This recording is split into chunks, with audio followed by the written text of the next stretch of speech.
Welcome to Astronomy Daily, where we bring you the latest in space and astronomy news. I'm your host, Anna, and today we'll explore an exciting array of cosmic events from Blue Origin's historic all-female flight to supernovae that may have shaped Earth's history and much more. From stellar rhythms that reveal the secrets of our galaxy to NASA's Lucy spacecraft preparing for its next asteroid encounter, we have a universe of discoveries to share with you today. Let's kick things off today with the one story everyone seems to be talking about. Blue Origin made history this past Monday with a groundbreaking achievement in human spaceflight, the first all-female crewed rocket launch since 1963. What took them so long? Their New Shepard rocket carried 6 remarkable women beyond Earth's atmosphere on the company's 31st launch and 11th crewed mission overall. At 9:30 a.m. Eastern on April 14th, the RSS Kármán Line space capsule lifted off from Blue Origin's Launch Site 1 in West Texas with an extraordinary passenger manifest. Pop superstar Katy Perry joined mission leader Lauren Sanchez, journalist Gayle King, bioastronautics scientist Amanda Nguyen, film producer Carrie Ann Flynn, and former NASA rocket scientist Aisha Bowe on this historic journey. The flight itself lasted approximately 10.5 minutes, but its impact will be felt for generations. During those brief moments in space, the crew experienced about 4 minutes of weightlessness as their capsule arced above the Kármán Line, the internationally recognized boundary of space at 62 miles altitude. Despite the brevity of their spaceflight, each woman returned transformed by what astronauts often call the overview effect, that profound shift in awareness that comes from seeing our planet from space. As Katy Perry eloquently put it after landing, it is the highest high, and it is surrender to the unknown, trust. The mission carried special significance beyond its all-female crew composition. Amanda Nguyen made history as the first Vietnamese and Southeast Asian woman to fly to space. For Gayle King, who has an outspoken fear of flying, the mission represented an extraordinary step outside her comfort zone. Each passenger brought personal items that carried deep meaning. Perry brought a daisy, which she described as a resilient flower that grows through any condition, symbolizing strength and beauty. Nguyen carried 2 particularly poignant items, her hospital band from a sexual assault and a written promise to herself from that time, using the flight to honor her journey of healing. For Lauren Sanchez, the mission leader and fiancé of Blue Origin founder Jeff Bezos, the experience revealed Earth's underlying unity. "We are so connected, more connected than you realize," she reflected, noting how the view from space dissolves the artificial divisions between people. This historic suborbital flight not only broke barriers, but also demonstrated the expanding horizons of commercial spaceflight, where increasingly diverse crews are experiencing the life-changing perspective that comes from seeing our fragile blue planet against the vast darkness of space. Each of the women who experienced the historic NS-31 mission returned to Earth with transformative insights that went far beyond the typical excitement of spaceflight. Their perspectives offer a glimpse into how seeing our planet from above can fundamentally shift human consciousness. Mission leader Lauren Sanchez described Earth from space as profoundly quiet and peaceful. "We're so connected, more connected than you realize," she reflected, "because you just see all these things that divide us. But we're not." The experience left her wanting to come back and just hug everyone, with the realization that we're in this together. Sanchez expressed hope that more people could experience this perspective shift, uncertain of just how deeply it would change her. For Amanda Nguyen, the flight carried immense symbolic weight, as she became the first Vietnamese and Southeast Asian woman in space. Her journey held special significance for survivors of trauma. "I just want all survivors to know that you can heal. No dream is too wild," she said, referencing her own experience as a sexual assault survivor. By bringing her hospital band from that day into space, she honored her past self and demonstrated the possibility of healing and achievement even after profound trauma. Gayle King, who has a well-known fear of flying, found unexpected courage through the experience. Eleanor Roosevelt once said, "Courage is doing something that scares you, but you do it anyway," King reflected. "Now that I've done it, I really do feel I can take on anything." She described the powerful silence of space and how it reminded her of our shared responsibility on Earth. "It's really quiet and peaceful. If everybody could experience that peace that we had up there, I'll never, ever, ever forget." Aisha Bowe, a former NASA rocket scientist, was transformed by the view. "I will never be the same," she declared. noting how Earth filled their windows with no visible boundaries or borders. Her message after landing was emphatically clear. Dream it, plan it, and go and do it. I never really thought I could go to space, although I really wanted to go.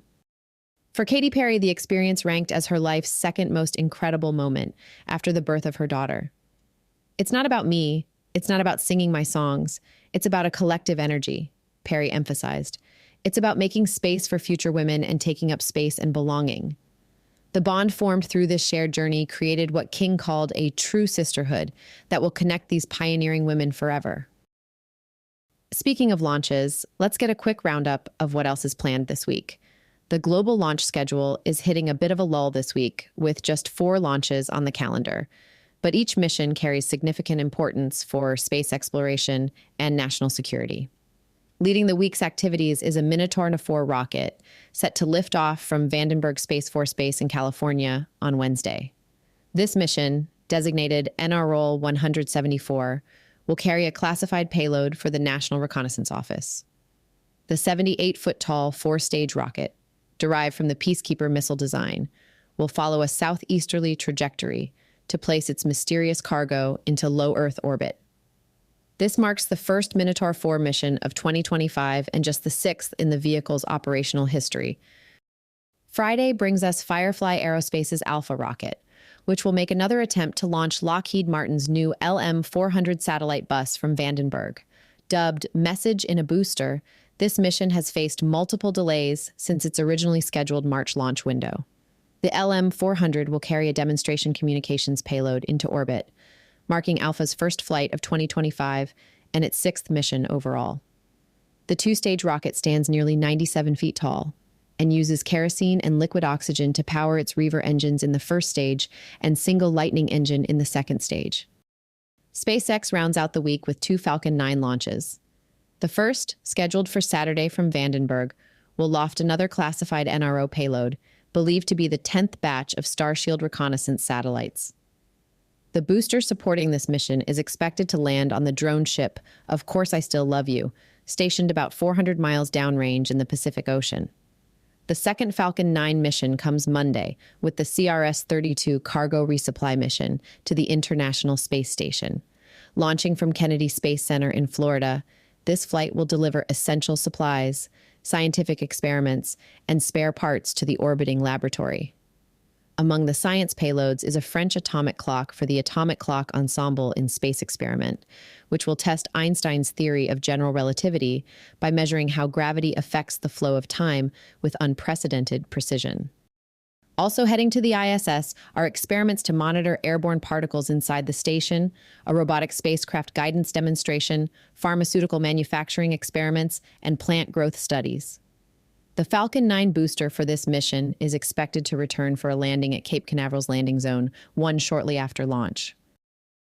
Meanwhile, further out in space, NASA's Lucy spacecraft is now just days away from its second asteroid encounter, approaching the small main belt asteroid Donald Johanson at a distance of less than 50 million miles.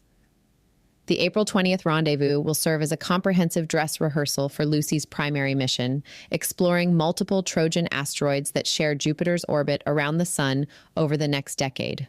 The upcoming flyby builds on lessons learned from Lucy's first asteroid encounter last November, when it successfully visited the tiny main belt asteroid Dinkinesh and its satellite Selim. Mission controllers are now preparing for a more complex observation sequence as Lucy approaches Donald Johanson.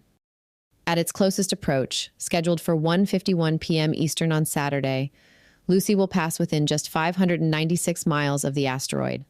About 30 minutes before this moment, the spacecraft will orient itself to track Donald Johanson, temporarily turning its high-gain antenna away from Earth and suspending communications. Guided by its terminal tracking system, Lucy will autonomously rotate to keep the asteroid in view while all 3 science instruments collect data.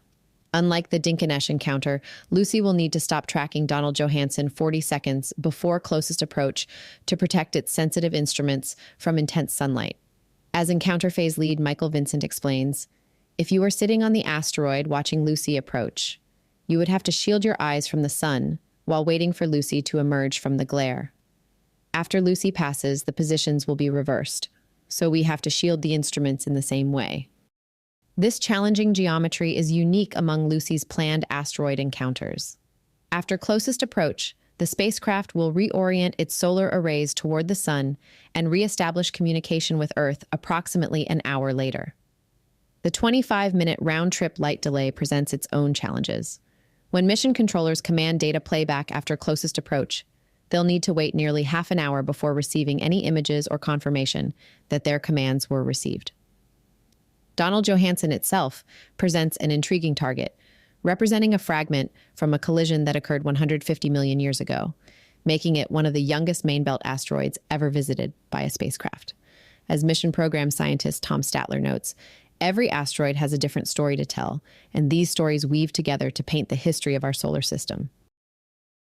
Next up today, a fascinating new study suggests that deadly cosmic explosions may have twice brought mass extinction to our planet. Researchers from Keele University have linked two of Earth's major extinction events to nearby supernova explosions, stellar deaths so powerful they could have severely disrupted Earth's atmosphere. These massive stellar blasts, which occur when large stars collapse and explode at the end of their lives, may have destroyed our planet's protective ozone layer, triggered acid rain, and exposed Earth's surface to dangerous levels of ultraviolet radiation from the sun.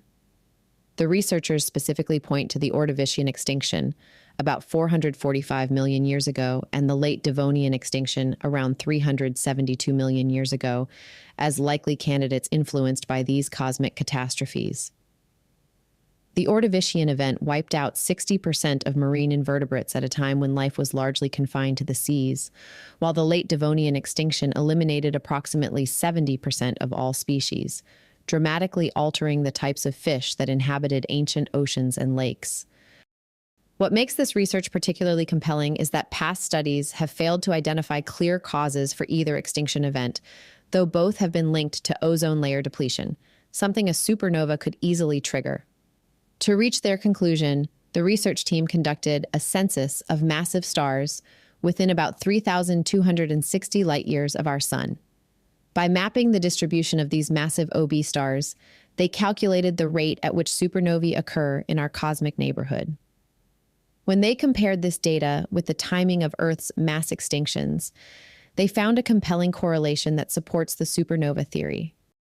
The researchers describe supernovae as both creators and destroyers of life. They spread heavy elements that help form and sustain life across the universe. But if a planet is too close to such an explosion, the effects can be devastating. Before you start worrying about our cosmic neighborhood, astronomers believe only two nearby stars could potentially go supernova within the next million years: Antares and Betelgeuse. Fortunately, both are more than 500 light-years away, and computer simulations suggest supernovae at that distance likely wouldn't affect Earth. This research not only helps explain Earth's past, but provides valuable insights into the complex relationship between cosmic events and life on our planet. Finally today, have you ever wondered what stars would sound like if we could hear them? Well, scientists from UNSW, Sydney, Australia, have been listening to stars sing, and what they've discovered is giving us unprecedented insights into stellar evolution. By analyzing the subtle oscillations of 27 stars in a cluster called M67, located about 2,700 light-years away, researchers have unlocked what they describe as the sounds of stars. These stellar vibrations, detectable by telescopes as tiny fluctuations in brightness, act like cosmic fingerprints that reveal a star's age, mass, and stage of life. What makes this study particularly valuable is that all these stars were born from the same gas cloud approximately 4 billion years ago. They share nearly identical chemical compositions, but differ in mass, providing researchers with a perfect natural laboratory to observe how stars evolve under similar conditions. When we study stars in a cluster, we can see their whole sequence of individual evolution, explains Dr. Claudia Reyes, who led the study published in Nature. Though the same age, their different masses mean they're aging at different rates, giving scientists a snapshot of various life stages all in one place. Professor Dennis Stello, co-author of the study, likens this process to listening to an orchestra. The frequency by which an instrument is vibrating depends on the physical properties of the matter that the sound travels through, he says. Stars are the same. You can hear a star based on how it rings. The biggest stars produce the deepest sounds, while smaller stars emit higher-pitched frequencies. As stars mature toward becoming red giants, these frequency patterns change in distinctive ways that track their evolution. This breakthrough has significant implications. It not only helps us understand what lies ahead for our own sun, but also allows astronomers to more accurately map the history of the Milky Way by determining the true ages of stars throughout our galaxy. Since our sun was born in a cluster similar to M67, these findings give us a glimpse into both our solar system's past and its future. The research also has implications for the search for habitable planets, as a star's properties are critical for supporting life on worlds that orbit them. By listening to the stars sing, we're unlocking the secrets of the cosmos in ways never before possible. That wraps up today's cosmic journey on Astronomy Daily. From the profound experiences of the latest all-female crew in space to the stars that literally sing to us across the cosmos, our universe continues to amaze and inspire. Whether we're witnessing nearby asteroid encounters, tracking rocket launches, or discovering how ancient supernovae may have shaped life on Earth, space exploration connects us all to something greater than ourselves. I'm Anna, your host, and I want to thank you for joining me. To catch up on all the latest space and astronomy news, visit our website at astronomydaily.io, where you can find our constantly updating newsfeed and listen to all our back episodes. You can also find us on social media. Just search for Astro Daily Pod on X, Facebook, YouTube Music, Instagram, and TikTok. Until next time, keep looking up.